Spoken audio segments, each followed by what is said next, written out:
Hi, everyone. Welcome back to another episode with the Founder's Diary. I'm your host, Poonam Premnath, and this is where we get to have our guest, Rakshanda, back again on our podcast, joining us for a very meaningful episode. So, this one is slightly late. It's in the honor of Mother's Day.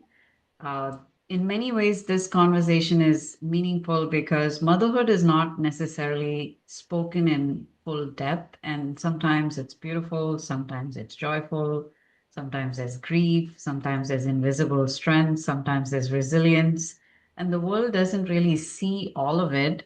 So today's conversation is all centered around Rakshanda's book, Navigating Grief While Raising a Special Needs Child. And we're going to explore this book a little bit more in depth, talk a little bit about the unspoken layers of raising a special needs child, all the powerful lessons that take away from her story, and all the things that she would like to share with the world. And welcome back to the episode, Rakshanda. Thank you, Poonam, for the opportunity. I'm very excited to talk to you again. Yeah, absolutely. So let's start with the book, right? What made you write this book? It's a very beautiful, and just so you know, guys, you should read this book because the way she has laid it out gives you a lot of tools and tips, which Rakshanda will share during the conversation that we have. So, what part of your personal journey inspired you to write this book?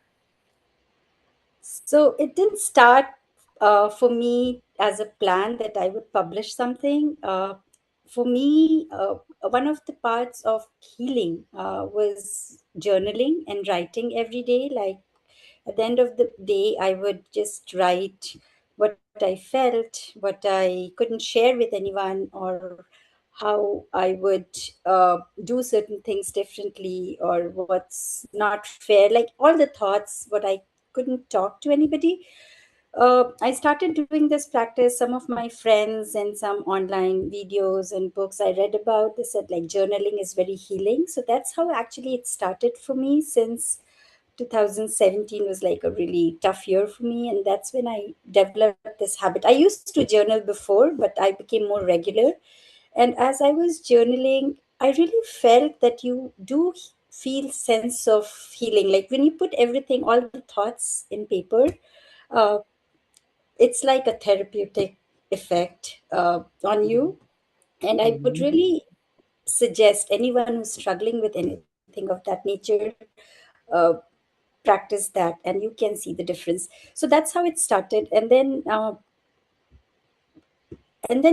the content, I started sharing some of the content with few of my close friends and family, and then they suggested that you should publish it.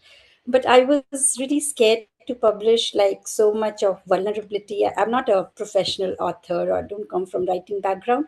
So I found a midway of publishing something like a guidebook. So this shares a little bit of personal journey, but not too much of personal stories. I am Mhm. actually working on something that I would want to publish soon, which is more uh, personal stories and a little bit of memoir style. But this one, yeah, it started like that, and then people said that, yeah, what ideas you have or what you write, it's really it really connects with us emotionally. So that's how it just developed, and I took my chances and I published it. And I can tell you that one thing it has done to me is I really feel that some parts of me healed because of writing.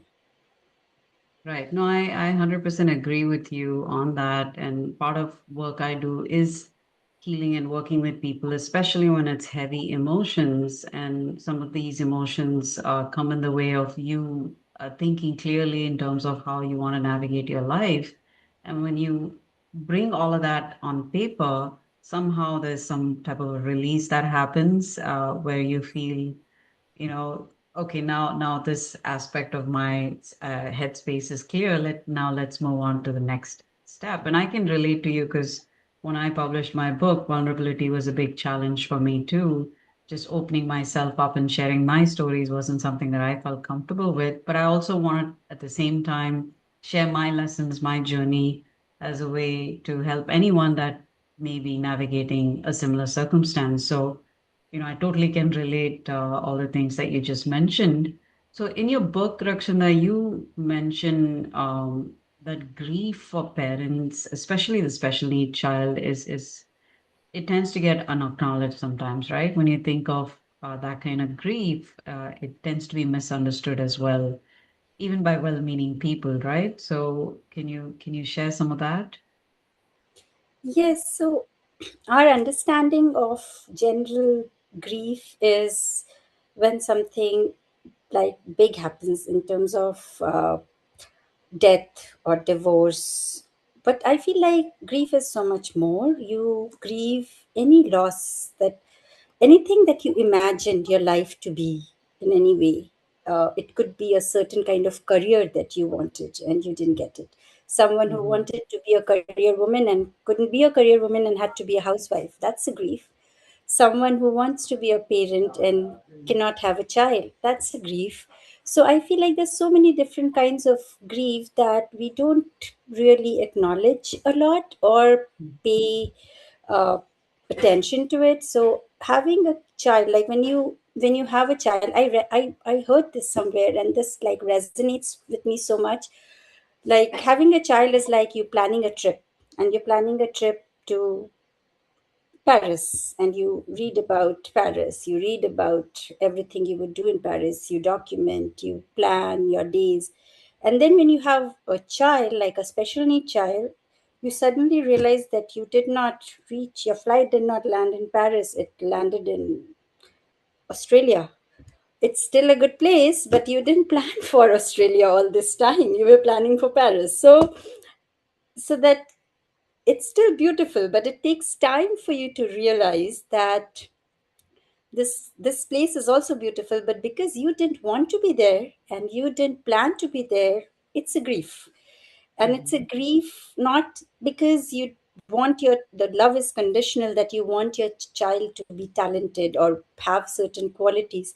It's a grief because when you're becoming a parent, you have this idea of having a future for your child, having a certain kind of a life for yourself, and all of that is shattered when you don't have a neurotypical child. And that can be shattered with a regular child too, because future is always an unknown territory.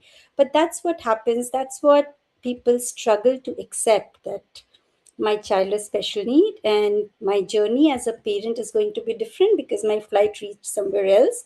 This is still a very beautiful journey, but it's just a very different journey, and you need to make yourself aware.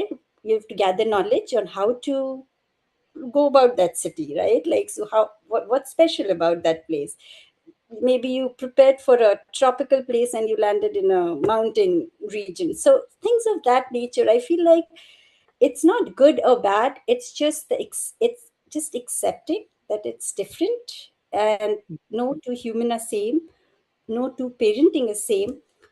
So that initial acceptance and that part that someone has a child and people come and tell you, oh, you should be glad that at least you have a child, and so many people are struggling with it. And the parent who has a special need child, they know very well that they are very fortunate to have a child, but that grief would still be there. You can be grieving at the same time being joyful that you have uh, you have a child. So I feel like that is where we kind of misunderstand and do not acknowledge the grief of a parent of a special need child.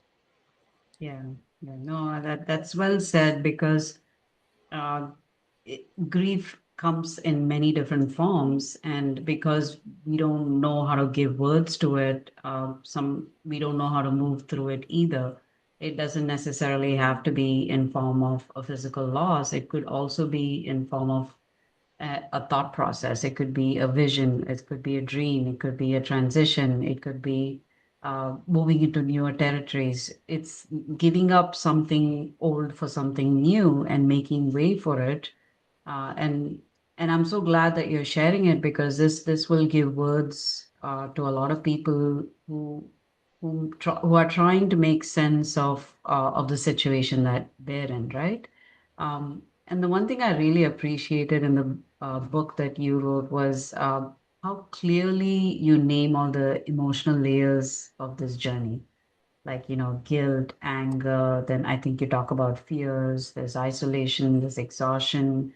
So, which of these things do you think parents carry most privately? And, what do you wish for more people to understand All of about that? them, all of them. It's just like in phases. For some people, the phases are a few days, and then they reach to acceptance very soon. But for some, they are in denial for months or even years. They keep trying to uh, find ways they can give some medication, or they can do some therapy, or they can do some surgery even to fix something. And I feel like that denial is something that lasts the longest.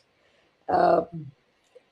and that, of course, has all of these emotions along with it: the guilt, the anger, that did I do something wrong, did I not see it sooner, did I eat certain way, was my genetics a problem, was my age a problem.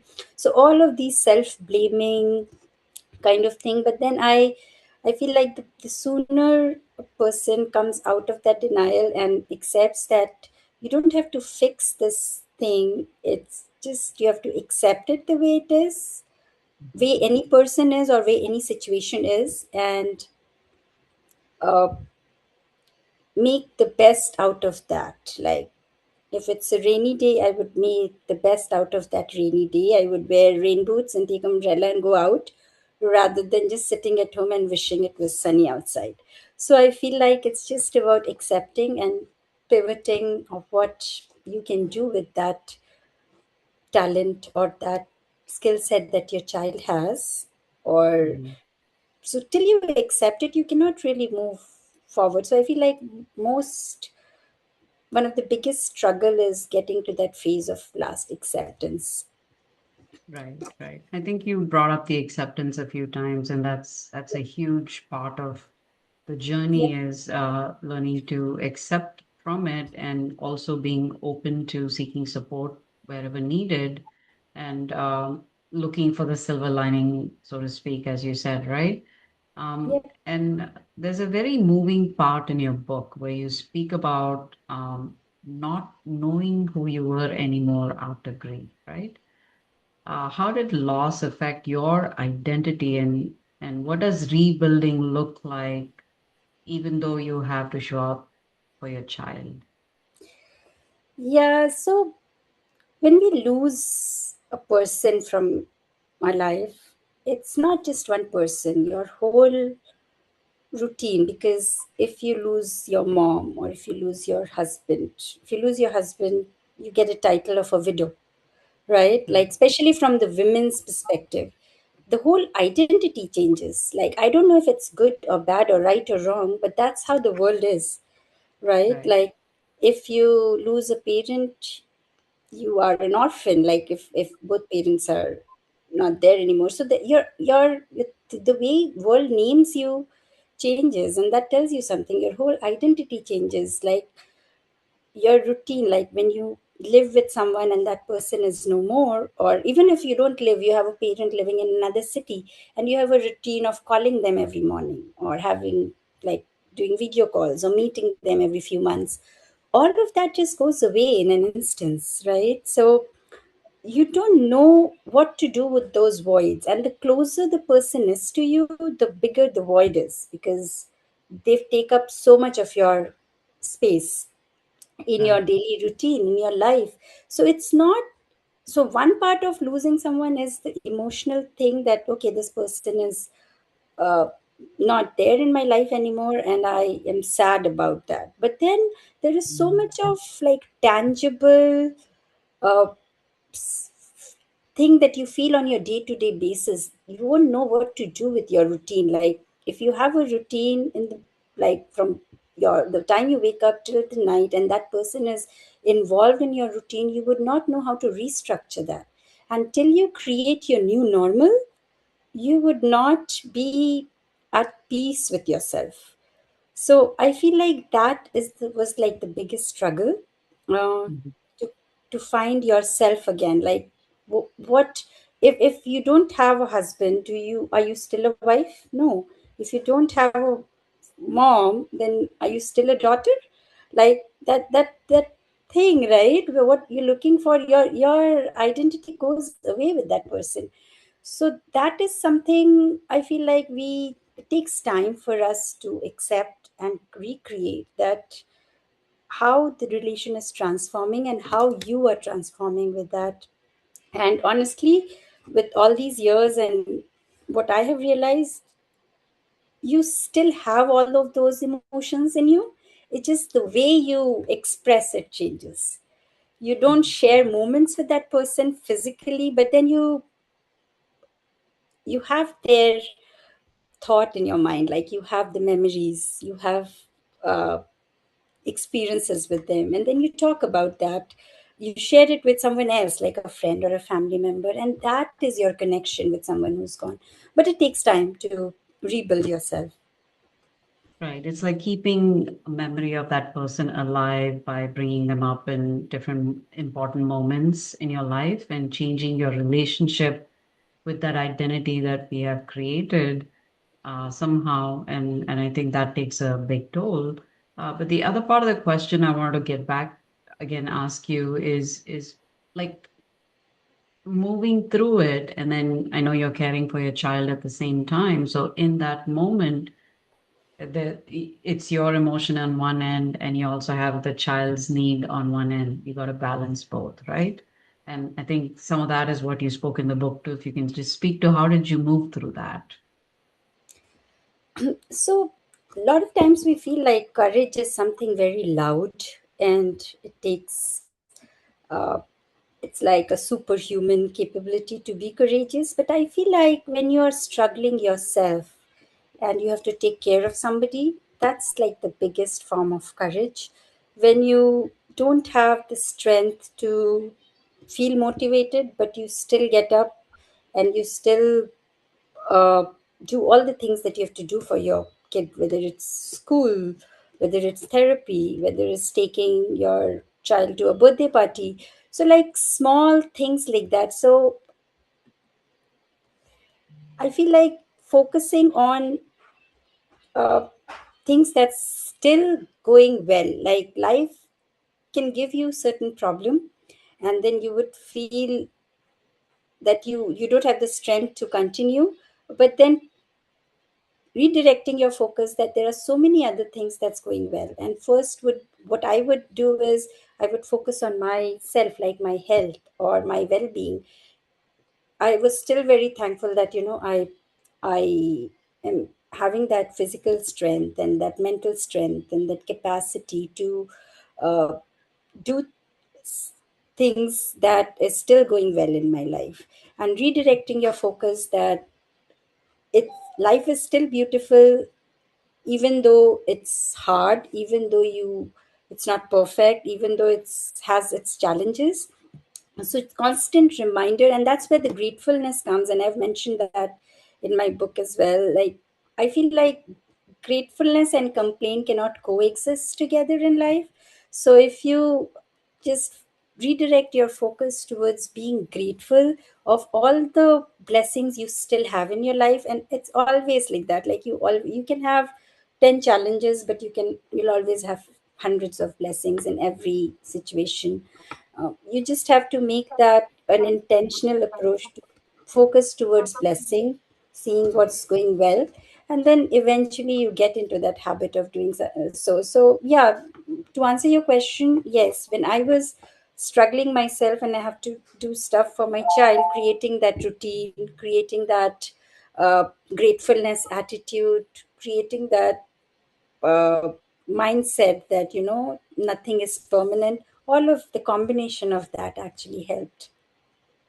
That's a very good point that you made, and actually reminded me of Tony Robbins. I don't know if you listen to some of his things because he's big in personal development. And one of the things he often I've heard him quote is, "You cannot be pissed off and grateful at the same time."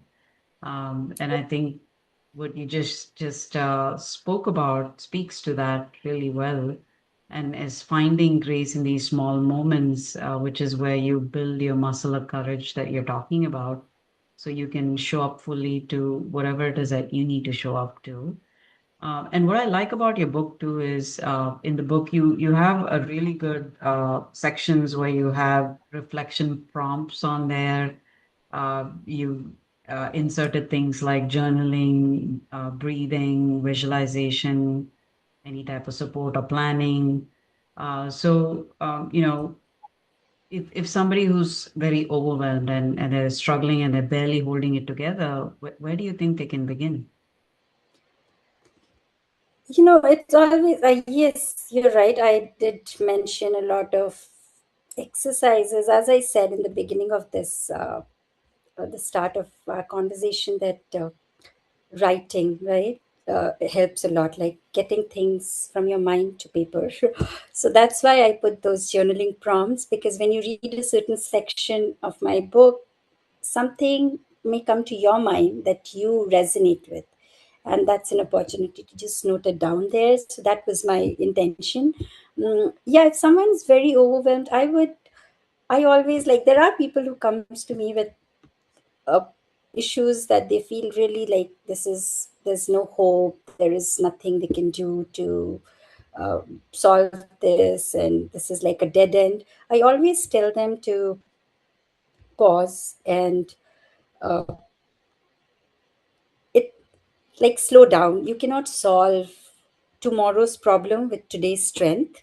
You only have enough strength today to solve today's problem. So take 1 hour at a time. I would tell them to pause, and that's why those breathing exercises, those focusing. I mentioned about redirecting uh, from room to an object, to, like, to narrow your vision. Exercise I've mentioned there. So it's about, like, get your focus to what is the problem that's bothering you, or that is affecting you tangibly in your life right now. Because sometimes we kind of make it really big with our overthinking, and Mhm. the problem that we are thinking right now may not even exist a week later. It's just in our mind with so much of information around us. Like, if you get a headache and if you go and search online, one of the AI tools or Google will tell you that you have some disease, that you're going to die. So it's just overthinking. And 99% of the time, chances of anything happening like that is very rare. So first step is pausing and just narrowing down your problem, like what it is. And then writing, of course. Writing is my second tool that I always recommend. That you don't have to be a good writer, you don't have to be good in your language. Anything that you can say in any language, in any grammar, whatever you can, just put it out there, like what is that it's bothering you. And then uh, the third thing I would tell them is just try to redirect your focus to what you're grateful for at this time. You have these problems right now, like if you are worried about your job, you're worried about your child's future, you're worried about you not finding a companion in life, whatever is your worry. But what is that you're also very grateful for? Is that your health? Is that where you are? Is that your supporting family? So that kind of distracts us for that moment and kinds of redirects our focus to something that's more meaningful and gives us the strength to, fight that problem. Yeah, makes sense, Rakshanda. What you just shared reminded me of Eckhart Tolle's book Power of Now, Yes. where most times your head is either in the past or in the future, but how do you bring yourself back to the present, and just focus on that one thing in front of you at that moment, uh, because that's what's going to shape the future moments that's going to come about, instead of being worried about the future. If you show up the best way possible you can in that present moment, that is what's going to shape your future, which is going to be beautiful. And of course, you combine that with gratitude and, all the other tools and exercises that you mentioned, it just makes the journey that much more easier to navigate. And also, Rakshana, one part especially I want to explore is communication in silence, right? When you're raising a child, who may not always communicate in ways that is expected. Um, and I know this is something that you also had a topic that you spoke on, right? What silence has Yes. taught you about connection with your child, and truly trying to understand your child beyond the words. Can you touch a Yeah. little bit about that? Yes, absolutely. So we all feel that communication is all about what we say and what we hear, but how often we have family members and friends and colleagues and co-workers that we say things loud and clear and still it's misunderstood. It doesn't get through, and we have misunderstandings, we have fights. It's not because people cannot speak, it's because people don't understand how you communicate, right? So how I realized this, when you're going through a hard time and people reach out to you and they say all the right things, they have all the right words, but nothing gets through you.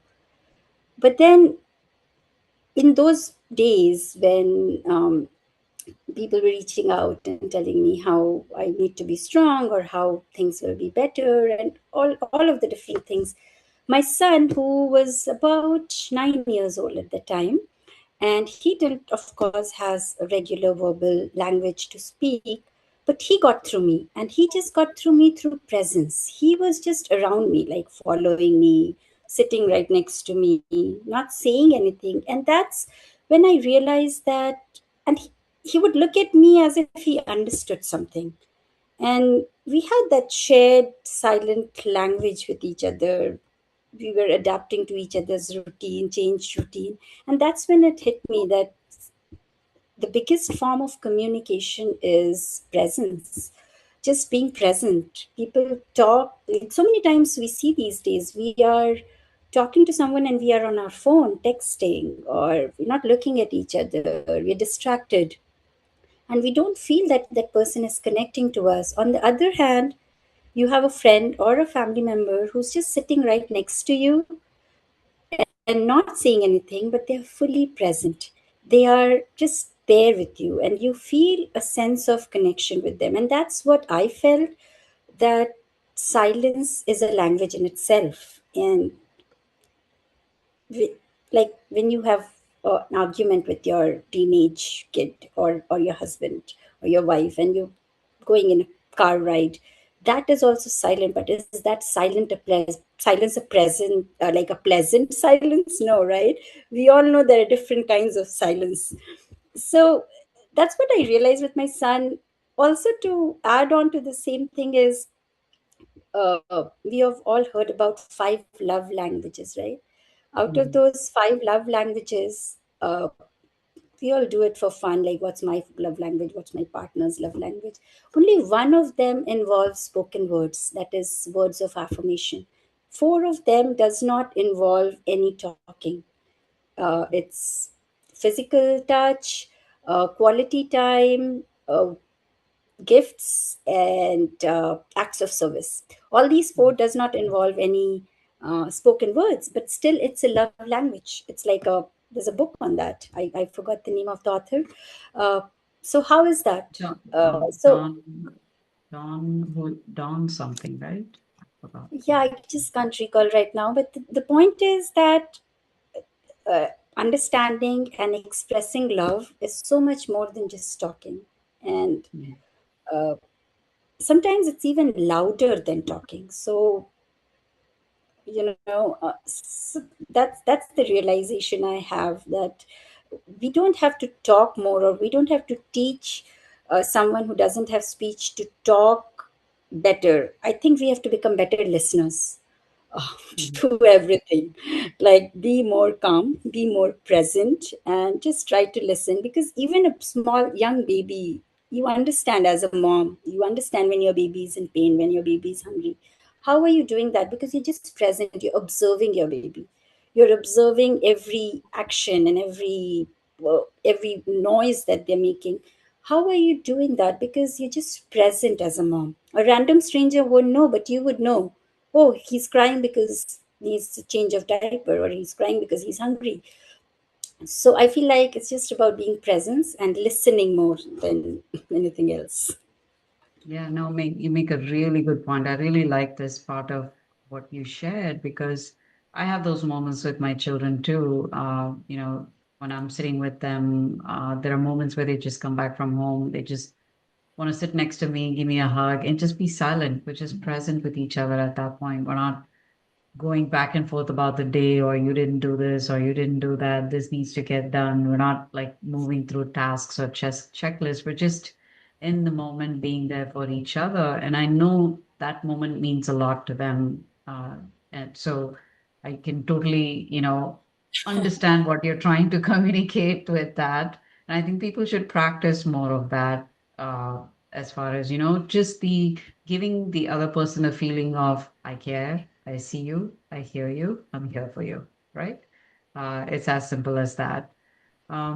So I want to move into, this is one of my last questions I want to ask you, Rakshanda, is like, since we're honoring Mother's Day, so let's talk about, a mother who feels unseen, who feels emotionally stretched in a moment, right, like this. What would you like for her to know today? I would say that all moms are very brave, and uh, in general, women are very brave. And even if they feel unseen, they should give enough credit to themselves, and they should build a community around themselves of s- supporting women, um, who can acknowledge what they're doing, because everyone needs an outside acknowledgement from time to time. But even if you don't get that, just finding time to appreciate yourself, like how far you have come, or what an incredible job you're doing with your child. You're trying to make that child the best version of themselves. You cannot make someone be another person in terms of intellect or skills or habits or anything. So just acknowledging that, and trying to not get affected by that the progress is not much, like by report sheets from school or from therapist, or someone commenting, oh, he's not doing this, he's a certain age. Not focusing on those kind of comments, because there's this poem that Brené Brown mentions in her book. uh, I forget the name of the poem, but basically it talks about that people can point out fingers, people can criticize, people can say how things could have been better or done better. But end Mhm. of the day, what matters is the man who's in the arena, who's fighting. And while he's fighting, even if he fails while he's daring greatly. So that's what matters for every mom to realize and to remember, that even if the results are not seen, they are fighting, and that's what matters. Someone from the outside saying that it could have been better, it could have been done a certain way, they're not the ones doing it. So, someone who's not doing it, they don't get to comment on how it can be done better. And I live with that motto with everything I do, that even if I fail, even if I fail at an interview, even if I fail at a project, even if I fail at what I'm trying to cook, at least I tried my best. I tried while, even if I fail, I will say that I dared greatly at doing that, right? Yeah. So that's what uh, thing that I follow, and I would want to share that just do things in a daring way. Don't scare to be vulnerable. Don't scare. Do not be scared of uh, the result, the output, but just give your 100% and do things like very dare. Like women are daring by default, I feel.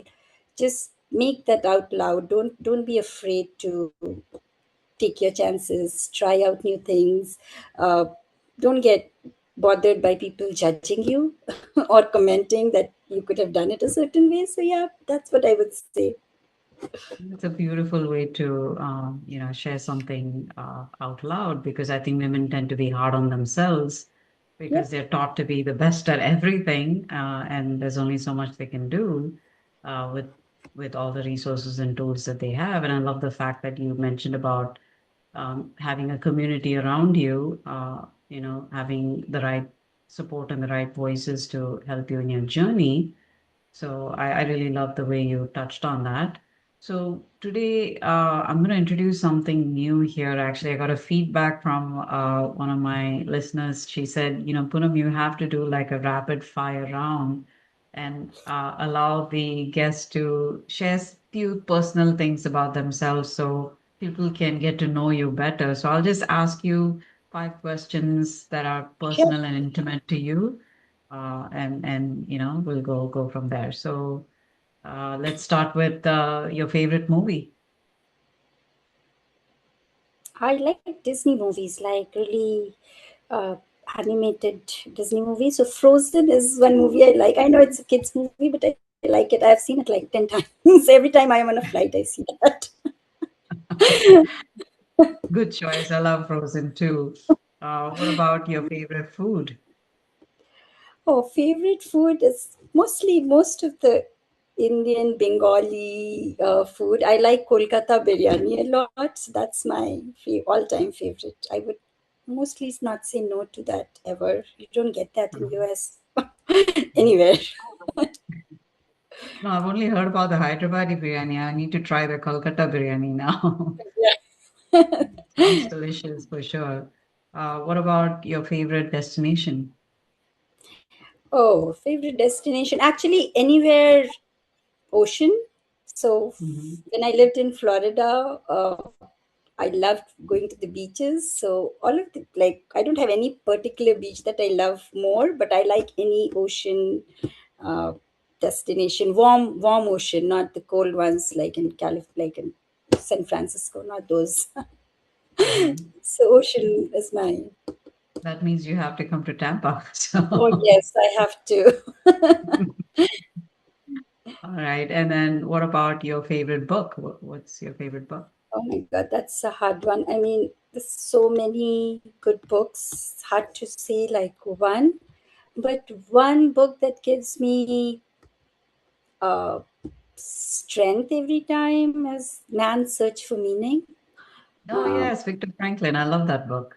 yes, so that's, I would say that's one of my favorite books, but it's not like the only favorite book. It depends on the mood and the phase of life and all of that. But that's very, what should I say? It gives you hope and strength, I feel, Mhm. from that book. So, yeah, that's one of my favorite books. Nice, nice. I love that book too. It's something that I hold pretty deeply. It's one of those books that really touches you in a, uh, Yeah, you know, at your core. So it changes, it shifts things exactly. within you. Exactly. So So, one last fun question for you. What is your favorite brand when it comes to fashion or accessories? good one. I like anthropology a lot. The organic design. I really like that a lot because I feel like they're very different than other brands. They're very organic in terms of uh, the material, and the design is very like the name itself says anthropology, right? So I think that would be one of my favorite brand that I tend to incline a lot towards. Uh, Mhm. yeah, and I think I just manifested that, and there's a home store open just right next to where I live. It's walking distance from where I live.